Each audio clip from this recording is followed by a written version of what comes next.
Hey, George, how are you? Good, good. What's up? Can you hear me okay? Yes, sir. I can hear you great. Hey, I'm man, just first thing I got to say is I'm really honored to have you on, man. I'm a huge fan, and oh, thank you. I'm really grateful to have you on the show. No problem. Let me get plugged in here real quick. Sure. Oh, okay. Yes, sir. What are we talking about today? Sweet and Lynch. Oh, nice. But look at this. The guitar's out, man. I'm smiling now for sure. All right. Well, you guys got a new album comes out May 19th, obviously, and I got to listen to the tracks and everything, and it's fantastic. I mean, Heart and Sacrifice. This is the third album, from you guys, and I really think it's the best album of the three. What was it like going into this again? You and Michael getting to work again, on another Sweet and Lynch record. Yeah, because at one point you ask yourself, do we really want to keep doing this? This is just keep making the same record over and over again. I mean, what's the point? I guess, records are fun to make. Right.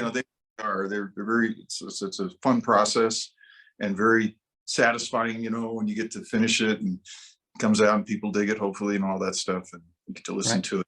Sounds fantastic, and you're like all proud of it. And then in a sense it's like a job, so there's that aspect. But right, if you're looking at like cutting new territory and new roads,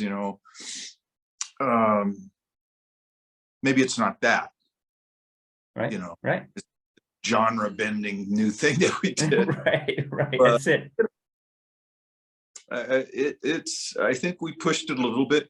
Actually, when I first wrote, the instrument, I write the instrumental part of the songs, Right. music, and that's what we do first, and then Mike takes over. And then, so when I wrote it, I was really trying to actually, throw a little twist in there and make things a little stranger and cooler. But most of it got rejected. No, seriously. I mean, that's rough, huh? It was like, women, I don't think you can do that. And apparently they can. So had to rethink it and redo it. And yeah. So initially, it would have been a much stranger record, but that doesn't mean necessarily would have been good. Right. But I think it was a better record because of that critique and taking another look at it and revisiting it and rewriting some of the stuff. We ended up rewriting 4 songs, and I think it was a good thing that we did that. What's funny too is you say that you went in and you wanted to do some different things on it. Obviously, I mean that's coming from an artist standpoint. I mean you don't want to do the same old things all the time. You want to explore, and I know record labels are like that. They're stringent sometimes, huh? It depends on the deal and depends on the label. I very rarely had labels get involved in the creative process or being able to veto something. I don't think that's ever happened to me before that I can think of in my head in 4 decades of making records. So it was a kind of a new thing for me, but I think it can be a good, healthy thing. It's, to have some discipline and some objective critique. I think that's probably pretty healthy, and it forces you to kind of sublimate your ego a little bit and kind of go, because the first reaction is "fuck you," Right. I'm George Lynch. I wrote these songs. They're awesome. That's it. And then they step in and say, hey, but really, listening through this, it's I love what you guys do together. I mean, it's very groove oriented, just like the other two. And the big hooks and choruses, obviously. You and Michael work very well together. What's it like working with Michael? I mean, you guys, you gelled, like it seemed like right from the start. Well, yeah, you can't fight a good chemistry. I mean, it's hard to fuck up a good chemistry. Right.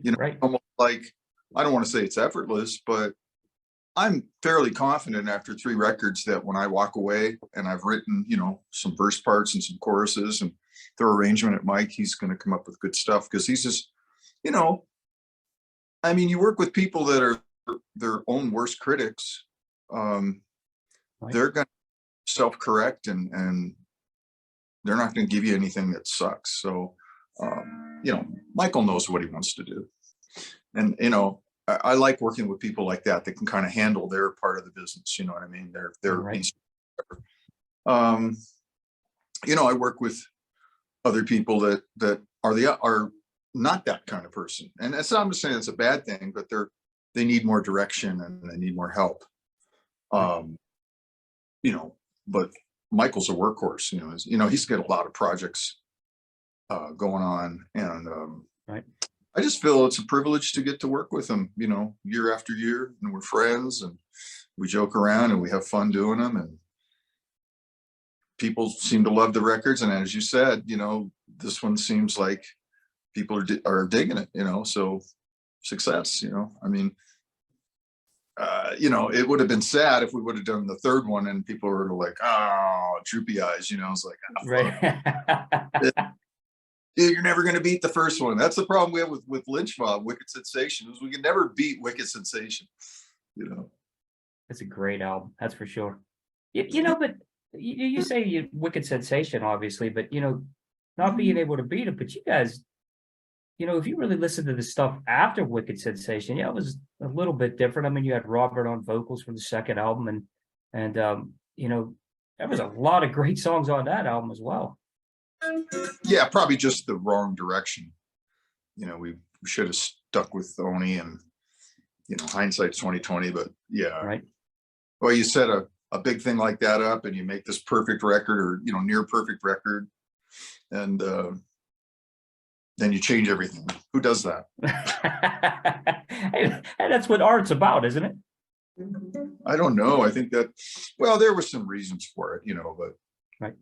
I think sometimes you get caught up in the weeds and want to win all these battles, and you end up losing the war, you know. So we had some issues that we had to deal with, but we ended up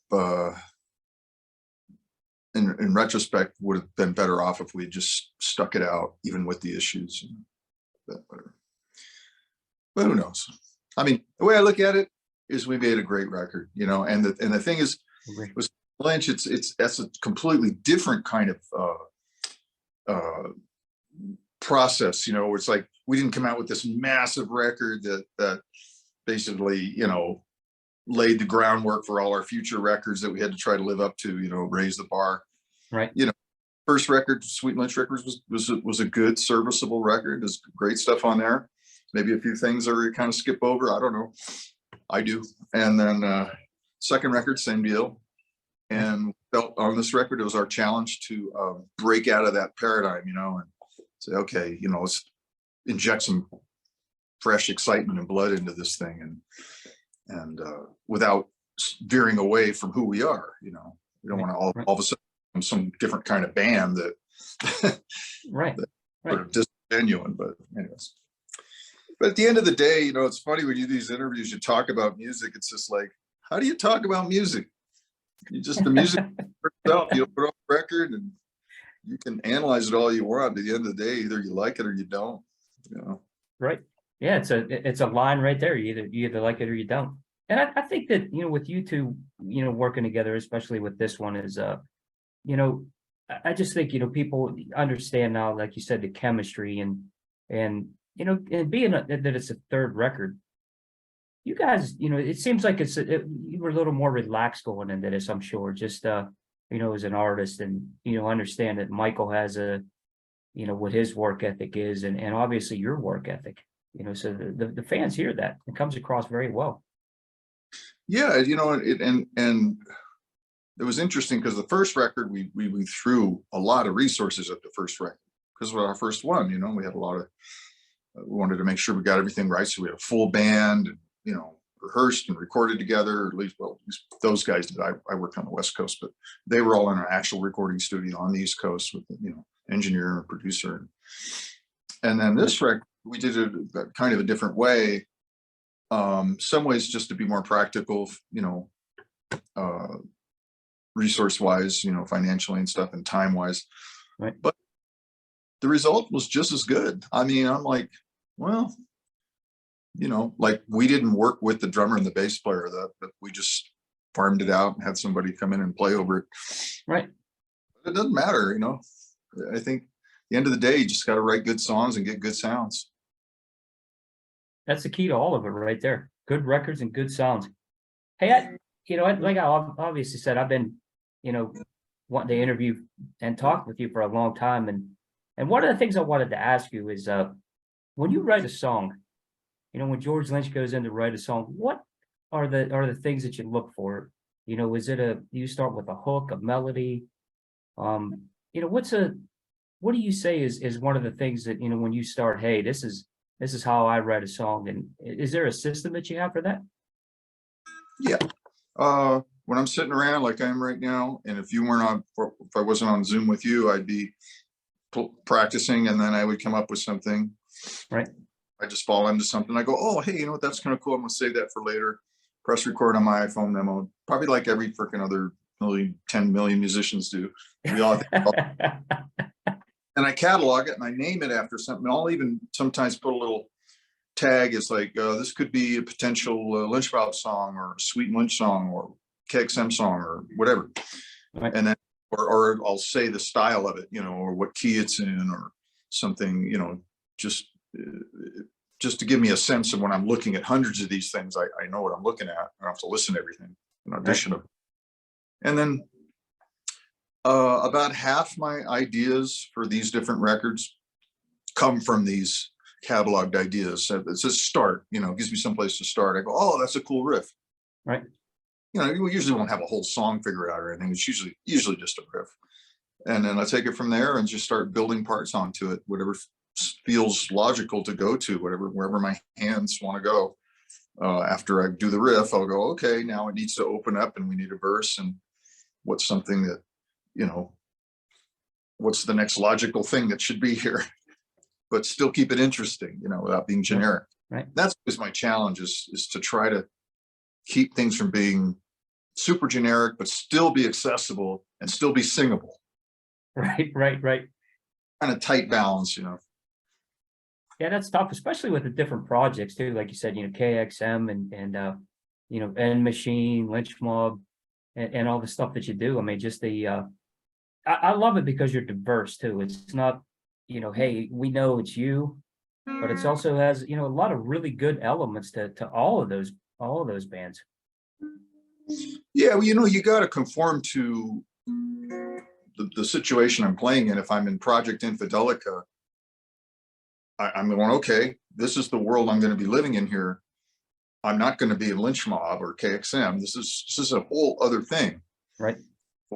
So in a project like that, you know, I'll change my mindset will be completely different, because I'm going to be thinking consciously or subconsciously in the back of my mind about who I'm playing with, which is, you know, the bass player from War and the singer from Fish.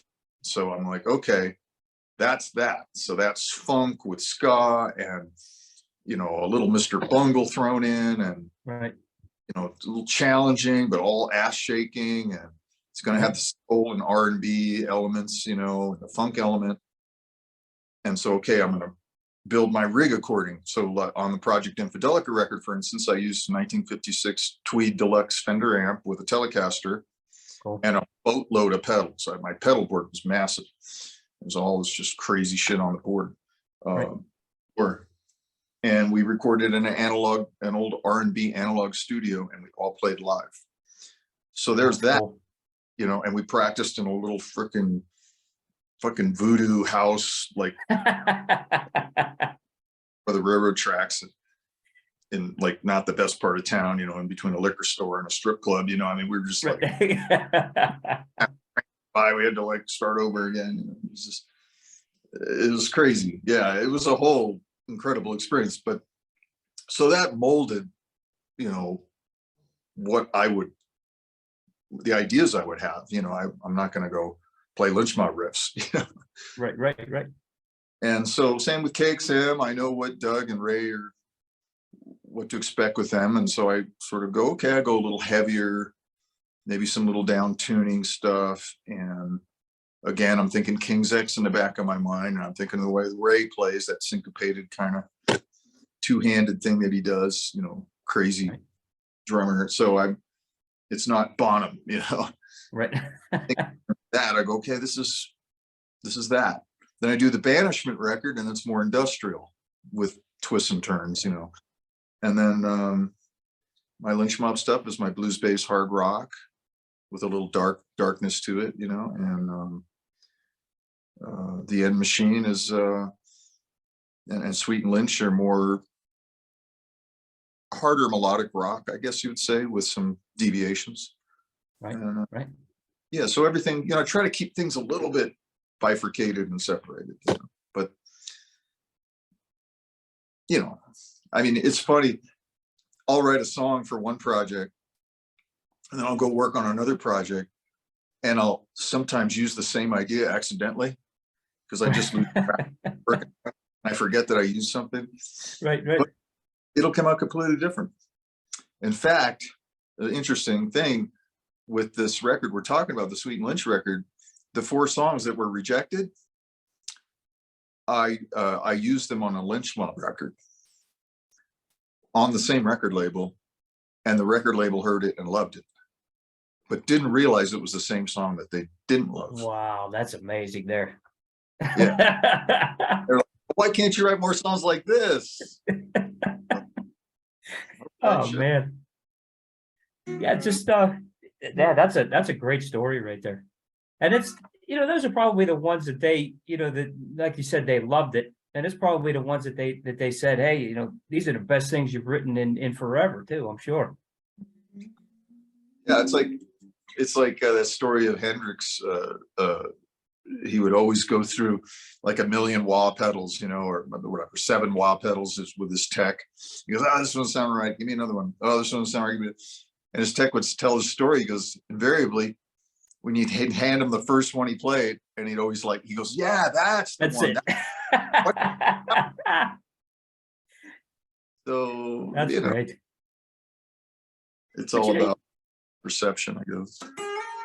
You know, with you too, I always, you know, I know a lot of people look at it and say, well, George Lynch's, you know, the guitar solos, but you know, if you look, I mean, the solos obviously are fantastic, but the rhythm that you play on so many songs, you know, looking back at all of them, you know, the Dokken songs, you know, the Sweet Lynch, the End Machine, you know, songs like, you know, the Hunter and, you know, Believers of the Day is another one that I love. You know, that's a great record there.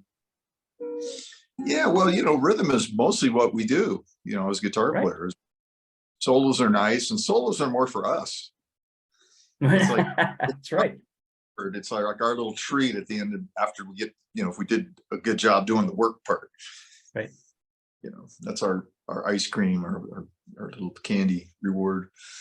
I know people dig solos, but I'm just saying they're really just a thing that something to do in between the second chorus and the third verse. Got to put something. That's it, and fill it up and just go crazy. But you know, with you, yeah, with you over everything that you do, and that was one of the, you know, the reasons that, you know, I've been listening to you for 40 years, and you know, you're my favorite guitar player, and the reason is you put so much emotion into your playing. I mean, when it's a George Lynch solo, it seems to, you know, intertwine itself in the song so much. It fits perfectly, and there's so much feeling involved, and I love that you do that. I really do. Yeah, that's not an intentional thing. I mean, that's just how I play is how I play, you know. I don't think too much about it. It's one of those things where, like, it's almost like quantum physics, where if you don't want to really observe something, because then maybe it'll disappear. That's right. Just don't question it, you know, it works, don't fix it. And yeah, you know, I mean, I don't know why any of us play the way we play, but I don't know if there's any point thinking about it. Just do what you do. I mean, you just, I think, just work hard and stay focused and practice. Don't practice too much, but practice enough. That's a balance, you know. Right, right. You can definitely over practice too, I think, and sort of take the enthusiasm out of it from my perspective. In other words, when I'm playing, and if I'm just playing the same thing 1,000 times, it's not going to be like when I first discover it, you know. It's Right. like, oh, and it won't have that magic energy. That raw emotion, for sure. Yeah, and the excitement. It's like when you write a song, and Jeff Pilson and I have talked about this for decades, and it's like whenever we first write the idea is when it's the best. It's never going to be that good, you know. And then after that, you're just kind of recreating and chasing that dragon a little bit. And it was never as cool as the first time you played it, you know, because that's when you were excited about it. Right. You're just trying to get it, you know. So it's a different thing. So That's cool. You know, I wanted to ask you, you know, going back in the into the you know, the Dokken days, you know, like what kind of like when you first started, you had an interesting story leading up to that.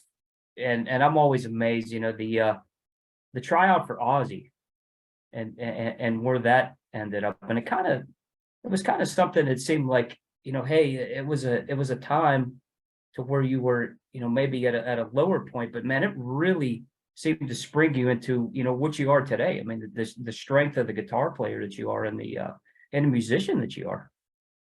well, it's definitely a kick in my ass and a wake up call. You know, when I didn't get that,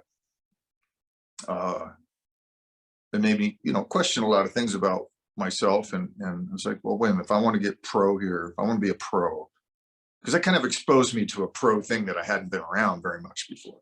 Right. And I went, oh shit, this is how the big boys play. Okay. And why didn't I get that? Well, here's my deficiencies. Here's my strengths. All right. Well, I got to stop cutting my hair short at work. It's like I had my hair cut for work. I was a truck driver. Right.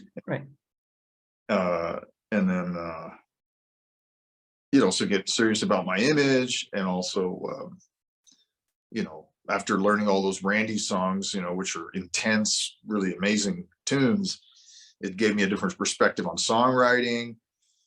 And I said, really, shortly after that was when I wrote Mr. Scary, because it was inspired by Randy big time. I can't remember what song it is, but yeah, it just kicked me up to another level. You're right. You know, when you went into, you know, after that, like you said, kicked you up to another level, obviously, you know, the thing that really, you know, put you over the top, I mean, really got you to prominence is you know, is the days in Dokken, obviously the early days. And what I remember, I mean, I remember a lot of things, you know, like, you know, the first time I heard Tooth and Nail, and, you know, and my favorite song on that album is Don't Close Your Eyes.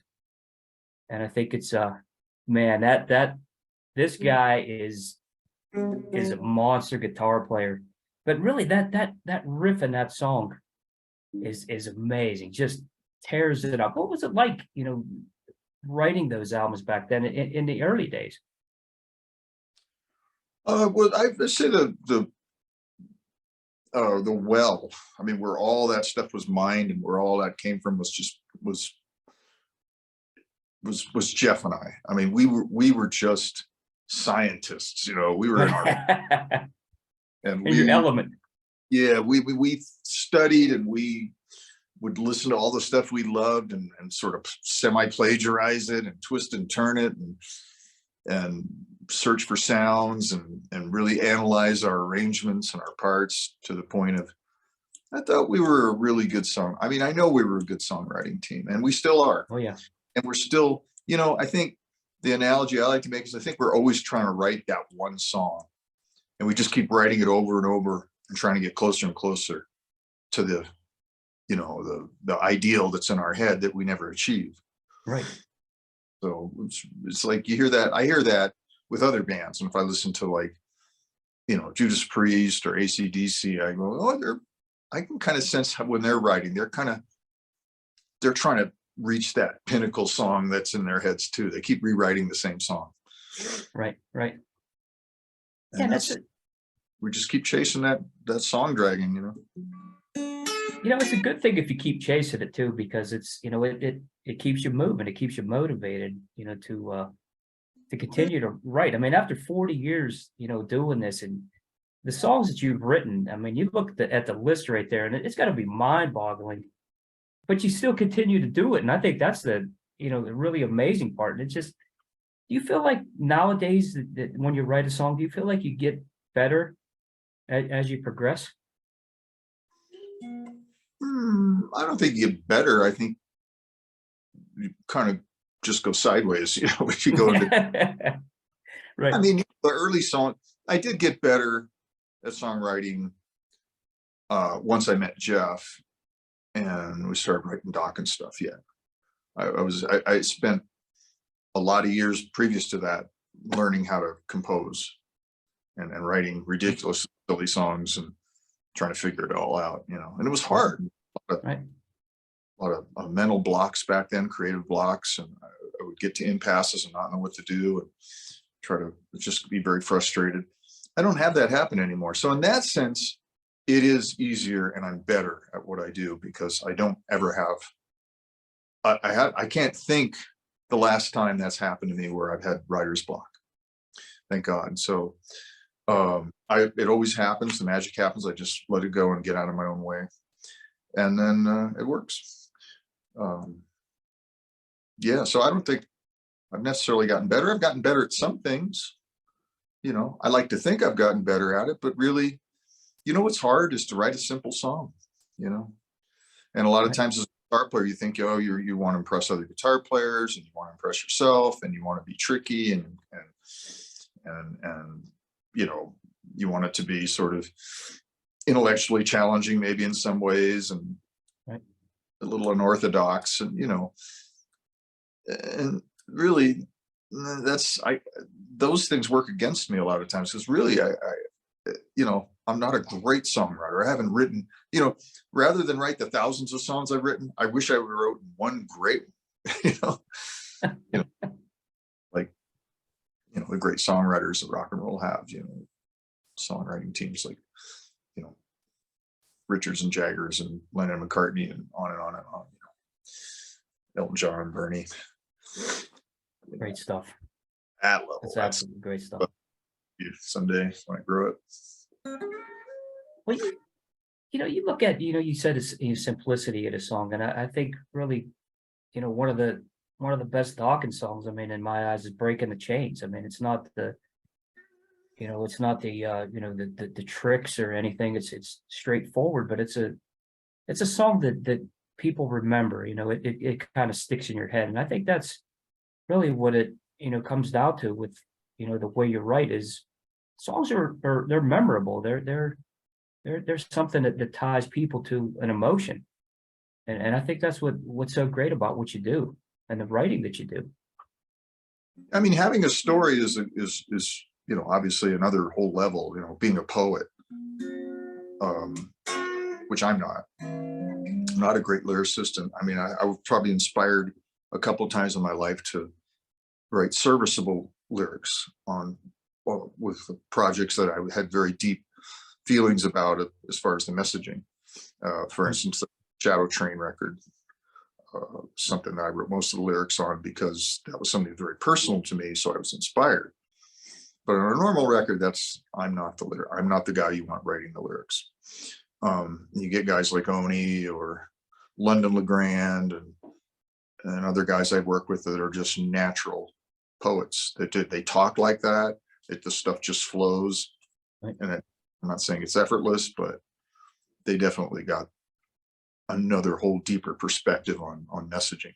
And even Don in his own way has a way of, I mean, you could consider some of it to be somewhat corny maybe, but he's still telling stories about the human condition, right. and things like that really, music is one of the only vehicles we have to convey those kinds of, express those kinds, share those kind of ideas and stories. So he's good with that. And then we're always been very hook oriented in our writing. Right. For one thing, we have to have a hook, and a hook doesn't necessarily have to mean a big chorus. it could be a guitar hook. You could have multiple hooks. In fact, even in my later years, I'm sort of like thinking, you know, when we write a song, we want 3 hooks per song. You know, we want the pre-chorus to be hooky. We want the chorus to be hooky. Hell, if you're Ozzy Osbourne, early Sabbath, all those verses were hooks because they were just so simple, repetitive, and followed this pattern that it was that anybody could sing. And I was like, well, every fucking line that guy sings is a hook, you know? Right. Absolutely. On time because I do have another interview and then I've got another. Oh yeah, I know we're running low. Last thing I wanted to ask you is when you look back at your career, what do you want the legacy of George Lynch to be? Well, sometimes I wonder, is it better to be a good person or produce something of value? And I guess they're not mutually exclusive things. So hopefully I'm able to somewhat achieve both those things. I think you've done it. And I in closing here, I just want to say, you know, thanks for taking the time to sit with me. And thank you really for everything that you do, you know, as a musician, because you know, it's so many memorable moments in my life, you know, from Dokken to Lynch Mob and everything. And it's, I just want to let you know that I appreciate what you do as an artist, and thank you for doing that, you know, for making this great music. When somebody says something like that, and I appreciate that, I really do, because when I'm sitting around working, I'm like, you work sort of for this disembodied kind of sense of the fans, you know, but you never think of an actual person. So sometimes I can try to impress like my wife or one of my kids, you know, hey, listen to this song. You know, a professional such as yourself who knows what he's listening to, and interviews and things like that. I mean, you know, you have a deeper perspective on it. And so I appreciate that because it validates, you know, the hard work. So thank you. I appreciate it, George. Best of luck to you and Michael with this album and everything else that you do. I'm looking forward to seeing you here in Pittsburgh. I'll tell you what, you guys tour or do any touring with any of the bands. Always love seeing you come into town, man. All right. We'll have to crack a beer. I have one of my kids lives in Pittsburgh, so yeah, I try to get out there as often as possible and have an excuse to go visit. So that's awesome.